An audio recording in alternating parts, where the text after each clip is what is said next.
Hi, this is AJ. Welcome to the Point of View mini stories for excitement. Let's get started. Since last year, Brad has needed money for school. He has been very poor since last year. He lost all his money last year. So since last year, he has needed money for school. Of course, he has had a worthwhile purpose for needing money. He's had a worthwhile reason for needing money during this whole time, from last year up until recently. So Brad has needed money for school since last year, and since last year, he has had a worthwhile purpose. And during this time, he has thought about money every day.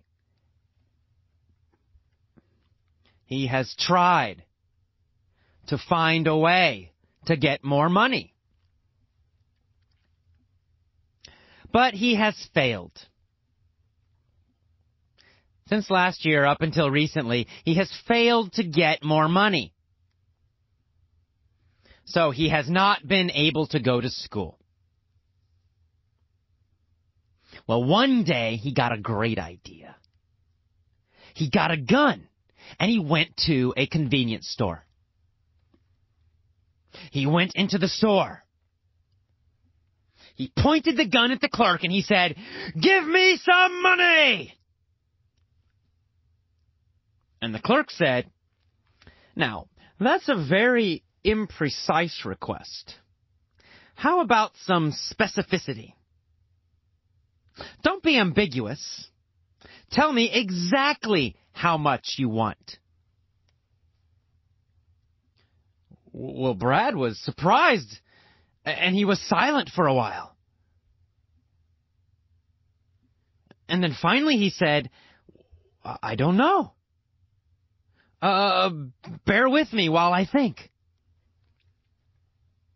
Well, then Brad was silent again. He stood with the gun, thinking for a long, long time.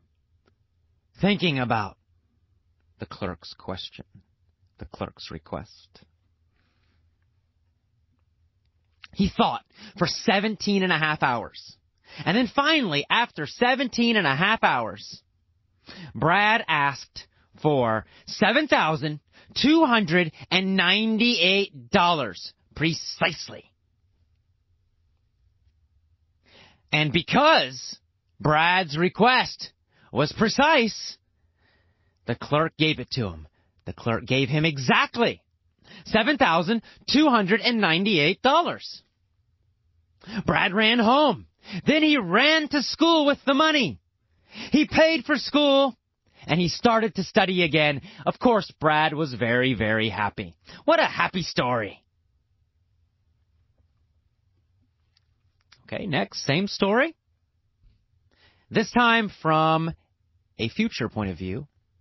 This time using a future time frame. Let's go to the future, shall we? In the future, there will be a student named Brad. And Brad's gonna need money for school. He'll be a poor student, and he won't have money for school. Brad's gonna think about this problem a lot. Now, of course, he'll have a worthwhile purpose. It's a worthwhile purpose to need money for school. So he's gonna have a worthwhile purpose. And finally, he's gonna think of an idea. Aha! I know how to get money, he'll think. He'll grab a gun, and he'll go to a convenience store. He'll go into the convenience store with his gun. He'll point his gun at the clerk, and he's gonna say exactly this. "Give me some money!"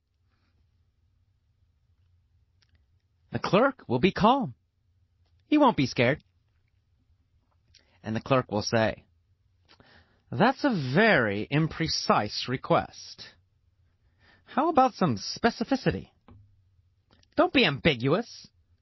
Tell me exactly how much you want. Well, this is going to confuse Brad and surprise him. He'll be silent for a while. And then finally he'll say, I don't know. Bear with me while I think. Then Brad will think. He'll think, and he'll think, and he'll think. He'll think for a very, very long time. In fact, he's going to think for 17.5 hours, standing in the convenience store, pointing his gun at the clerk. Finally, after 17.5 hours, he'll ask the clerk for precisely $7,298. And the clerk will be happy. Ah, great. That's a precise request. The clerk will give him the money. The clerk will give him exactly $7,298. Brad will take the money. He'll run home, and then he'll run to school. He'll pay for his school. He will begin to study again, and he will be very, very happy. And that's the end of the point of view stories for excitement. I will see you next time. Bye-bye.